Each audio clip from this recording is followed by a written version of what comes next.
Hello friends, how are you? Welcome to my channel Life Science Network. I am Rutuparna going to teach you the concept of plasma membrane and its model. Okay, we know all cells are bounded by a cell membrane or plasma membrane. It may be prokaryotes or eukaryotes. So it is a dynamic fluid structure and forms the external boundary of the cell. It acts as a selectively permeable membrane that is allows some solutes to cross it more easily. And yes, it behaves like a capacitor. A capacitor is simply a device that allows separation of electrical charge and establish an electrical field, that is voltage. The separation of charge across the lipid bilayer and this charge separation brings about an electrical potential difference across the bilayer.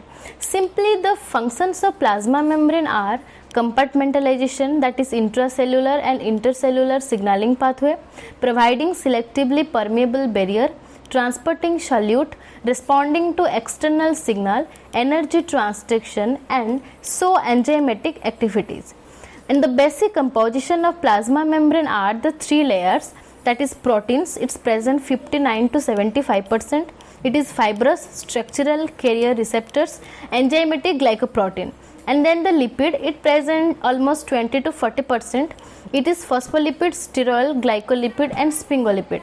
Then the carbohydrates, it's almost present 1 to 5% only, hexose, hexamine, sialic acid. So the structure is amphipathic due to the presence of both polar, that is hydrophilic, that is water loving we can say, and non-polar, that is hydrophobic, that is water hating we can say.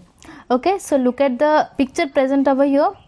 This is the head portion, this is the tail, head is the polar part, tail is the non-polar part, and the polar part is made up of glycerol.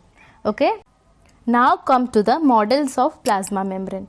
The most well accepted model, that is fluid mosaic model. Let's read about the other model of plasma membrane. First one is Overton model. Scientist E. Overton hypothesized that plasma membrane is made up of lipids. Then the biomolecular lipid leaflet model. E. Gotter and F. Grundle in 1925 extracted the lipid from the cell membrane of hemolyzed human RBC. They also measured the surface area of membrane covering the liquid content of cytoplasm. They concluded that lipid molecules are arranged in a bilayer, that is two layers, so that the polar or hydrophilic head of glycerol of phospholipid molecules of two layers are directed in opposite direction and interact with aqueous environment in both the side, while nonpolar hydrophobic tail of two layers face each other. This arrangement forms water resistant barrier and protect the tails of saturated hydrocarbon from the aqueous environment. The lipids are mainly in the form of phospholipid and cholesterol. Then the sandwich model. It's also known as trilaminar model. Davison and Danelli hypothesized that layers of proteins present on both sides of the lipid bilayer. Then the unit membrane model. J. D. Robertson stated that layers of proteins present on both sides of the lipid bilayer and there is no space between two layers of lipids. He also mentioned that all membranes in the cell, that is plasma and organelle membranes, have the same structure. The last and the most accepted model is fluid mosaic model. It's proposed by Jonathan Singer and Garth Nicholson.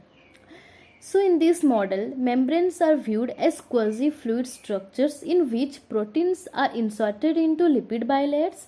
It describes both the mosaic arrangement of proteins embedded throughout the lipid bilayer as well as the fluid nature of the lipid bilayer.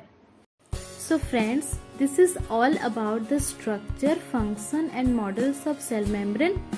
फिर हम next video में पढ़ेंगे intracellular organelles के बारे में, जैसे कि nucleus, cytoplasm, endoplasmic reticulum, Golgi complex, lysosome, ribosome and mitochondria, etc.